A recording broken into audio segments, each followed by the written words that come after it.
Hi, welcome to our YouTube channel. ഇന്ന് ഞാൻ നിങ്ങളുടെ അടുത്ത് സംസാരിക്കാൻ പോകുന്ന ഒരു ടോപ്പിക്ക് നമ്മുടെ ദൈനംദിന ജീവിതത്തിൽ ഉണ്ടാകുന്ന ഒരു ഹാബിറ്റിനെ കുറിച്ചാണ്. നമ്മൾ ഇന്നത്തെ കാലത്ത് പലപ്പോഴും ആ ഒരു ഹാബിറ്റ് കൃത്യമായിട്ട് പാലിച്ചു പോകുന്നില്ല. അതിൻ്റേതായ കുറവുകൾ ഇന്നത്തെ ഒരു ജനറേഷനിൽ പലപ്പോഴും ഉണ്ടാവാറുണ്ട്. പലപ്പോഴും ജെൻസിയിലൊക്കെ ഈ കാര്യങ്ങൾ വളരെ കൂടുതൽ തന്നെയാണ്. മറ്റൊന്നുമല്ല, ഉറക്കം. നമ്മുടെ ദൈനംദിന ജീവിതത്തിൽ ഏറ്റവും നല്ല രീതിയിൽ പാലിക്കപ്പെടേണ്ട ഒരു ഹാബിറ്റാണ് ഉറക്കം എന്ന് പറയുന്നത്. ഈ ഉറക്കത്തിൻ്റെ ഗുണങ്ങൾ എന്താണെന്ന് നിങ്ങൾക്ക് എല്ലാവർക്കും ചിലപ്പോൾ അറിയായിരിക്കും. കാരണം നമ്മൾ നല്ല രീതിയിൽ ഉറങ്ങാച്ചാൽ അത് നല്ല രീതിയിൽ നമ്മുടെ മെൻ്റൽ ഹെൽത്തിനെ നല്ല രീതിയിൽ ബാധിക്കും. നമ്മുടെ ഓർമ്മശക്തിനെയൊക്കെ നല്ല രീതിയിൽ ഉത്തേജിപ്പിക്കാൻ ഉറക്കം നല്ലതാണ്. അതേപോലെ തന്നെ നമുക്ക് നല്ല രീതിയിൽ കറക്റ്റായിട്ടുള്ള ഡിസിഷൻസ് എടുക്കാനും നമുക്ക് കുറച്ചൊക്കെ ക്ഷമ, പേഷ്യൻസ് മാതിരിയുള്ള കാര്യങ്ങളൊക്കെ നല്ല രീതിയിൽ ഉണ്ടാവാൻ വേണ്ടിയിട്ട് ഉറക്കം നമ്മെ നല്ല രീതിയിൽ സഹായിക്കും. അതേപോലെ തന്നെ നമ്മുടെ മെൻ്റൽ പ്രോബ്ലംസിനും ഒരു പരിധിവരെയൊക്കെ ഒരു സൊല്യൂഷൻ തന്നെയാണ് ഉറക്കം എന്ന് പറയുന്നത്. ഒരു മെഡിറ്റേഷൻ തന്നെയാണ് ഉറക്കം എന്ന് പറയുന്നത്. നമ്മൾ നല്ല രീതിയിൽ ഒരു 8 മണിക്കൂറും അല്ലെങ്കിൽ ഒരു 7 മണിക്കൂറെങ്കിലും ഉറങ്ങാച്ചാൽ, മാക്സിമം ഒരു 7 മണിക്കൂർ 8 മണിക്കൂറൊക്കെ ഒരു ദിവസത്തിൽ ഉറങ്ങുന്ന ഒരു വ്യക്തിക്ക് നല്ലൊരു മെൻ്റൽ ഹെൽത്ത് ഉണ്ടാവും. അതേപോലെ തന്നെ ഡിസീസസ്, ഒരുപാട് ആരോഗ്യ പ്രശ്നങ്ങളിൽ നിന്നൊക്കെ നമുക്ക് മുക്തി ഉണ്ടാവാനൊക്കെ ഉറക്കം നല്ല രീതിയിൽ സഹായിക്കും. ഒരുപാട് രോഗങ്ങൾ വരാതിരിക്കാനൊക്കെ നല്ല രീതിയിൽ സഹായിക്കും. ഇപ്പോൾ തന്നെ നമുക്കറിയാം, ഒരുപാട് സ്ട്രെസ്സും കാര്യങ്ങളൊക്കെ നമ്മുടെ ഒരു ജെൻസി പോലെയുള്ള മുതൽ അല്ലെങ്കിൽ അതിനു മുമ്പുള്ള മിലേനിയം ജനറേഷനിലുള്ള ആൾക്കാരൊക്കെ ഉണ്ട്. കാരണം IT ജോബുകളൊക്കെയാണ് കൂടുതലായിട്ടും ചെയ്യുന്നത്. അത് കാരണം തന്നെ നല്ല രീതിയിൽ ഉറക്കം വേണ്ട ഒരു കാര്യം തന്നെയാണ്. കാരണം ഈ IT പ്രൊഫഷനിലൊക്കെ ഇരിക്കുന്ന ആൾക്കാർക്കൊക്കെ പ്രത്യേകിച്ച് നല്ല രീതിയിൽ ഉറക്കം ഒരു 8 മണിക്കൂർ 7 മണിക്കൂറൊക്കെ എന്തായാലും കിട്ടേണ്ടതാണ്. എന്നാലാണ് അവരുടെ ഒരു മെൻ്റൽ സ്റ്റെബിലിറ്റി നല്ല രീതിയിൽ വർക്കാവുള്ളൂ. നമ്മുടെ ജോലിയിനൊക്കെയായാലും നല്ല രീതിയിൽ ബാധിക്കും ഉറക്കക്കുറവ്. അതേപോലെ ഇപ്പോൾ സ്റ്റുഡൻസിനൊക്കെ ആണെങ്കിൽ നമ്മൾ എക്സാംസൊക്കെ എഴുതുന്ന സമയത്തൊക്കെ നമ്മൾ 8 മണിക്കൂർ 7 മണിക്കൂറൊക്കെ ഉറങ്ങണം എന്നൊക്കെ പല ആൾക്കാരും പറയുന്നതാണ്. അത് നമ്മുടെ ഡിസിഷൻ മേക്കിങ്ങിനെ നല്ല രീതിയിൽ ബാധിക്കുന്ന ഒരു കാര്യം തന്നെയാണ് ഉറക്കം എന്ന് പറയുന്നത്. ഈ ഇന്നത്തെ കാലത്ത് നമുക്ക് അറിയാം, നൈറ്റ് ലൈഫ് നല്ല രീതിയിൽ ഉണ്ട്. അതേപോലെ തന്നെ ലേറ്റ് നൈറ്റ്സ്, ഈ 11 മണിക്കും 10 മണിക്കൊക്കെ ഉറക്കുന്ന ഒരു ശീലമുണ്ട്. ശരിക്കും പറഞ്ഞാൽ നമ്മളൊരു ഐഡിയലി പറയാച്ചാൽ ഒരു 9:30-10 മണി സമയങ്ങളിൽ തന്നെ നമ്മൾ കിടന്നുറങ്ങാൻ ശ്രമിക്കുക. അതാണ് നമ്മൾ ചെയ്യേണ്ട ഒരു കാര്യം.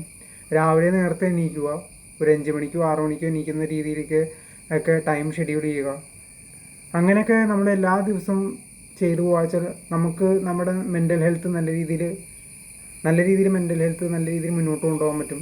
മെൻ്റൽ ഹെൽത്തിനെയൊക്കെ നല്ല രീതിയിൽ ഉത്തേജിപ്പിക്കാൻ ഈ ഉറക്കം നല്ല രീതിയിൽ സഹായിക്കും. അതേപോലെ എനിക്ക് പറയാനുള്ളൊരു കാര്യം, നമ്മൾക്ക് നല്ല രീതിയിൽ ഒരു ഡീപ്പ് സ്ലീപ്പ് കിട്ടണമെങ്കിൽ നമ്മൾ ചെയ്യേണ്ട കുറച്ച് ടിപ്സിനെ കുറിച്ചാണ് ഞാൻ പ്രധാനമായിട്ടും പറയാൻ പോകുന്നത്. ഇനി മറ്റൊന്നുമല്ല, ഞാൻ നേരത്തെ വീഡിയോസിലൊക്കെ പറഞ്ഞിട്ടുണ്ട്, 1 മണിക്കൂർ മുമ്പെങ്കിലും ഉറങ്ങുന്നതിന് ഒരു മണിക്കൂർ മുമ്പെങ്കിലും ഡിജിറ്റൽ ഗാഡ്ജറ്റ്സ്, അതായത് മൊബൈൽ ഫോൺസ്, അതൊക്കെ നമ്മൾ കഴിവതും ഒഴിവാക്കുക.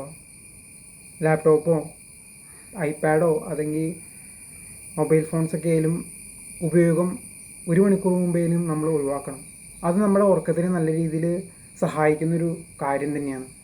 പിന്നെ നമ്മുടെ വീടുകളിലുള്ള ലൈറ്റ്സുകൾ, അതായത് ഇപ്പോൾ ഡിജിറ്റൽ ലൈറ്റ്സുകൾ മാത്രമല്ല, ഈ ബ്ലൂറേ എന്ന് പറഞ്ഞ ലൈറ്റ്സ് എന്ന് പറയുന്നത് മൊബൈൽ ഫോൺസിൽ നിന്ന് മാത്രമല്ല ഉണ്ടാവുന്നത്.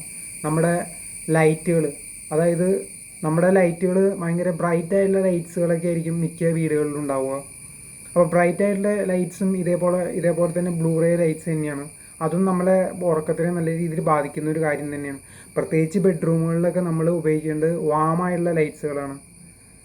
അതേപോലെ തന്നെ വീടുകളിലൊക്കെ ആയാലും കൂടുതലായിട്ടും വാമായുള്ള ലൈറ്റ്സുകൾ ഉപയോഗിക്കുക വെച്ചാൽ അത് നല്ല രീതിയിൽ ഉറക്കത്തിനെ നല്ല രീതിയിൽ ഉത്തേജിപ്പിക്കാൻ സഹായിക്കുന്ന ഒരു കാര്യമാണ്. നല്ലൊരു ഉറക്കം കിട്ടാനും നമ്മളെ നല്ല രീതിയിൽ സഹായിക്കുന്ന ഒരു കാര്യം തന്നെയാണ് വാമായുള്ള ലൈറ്റ്സുകൾ ഉപയോഗിക്കുക നമ്മുടെ വീടുകളിലൊക്കെ.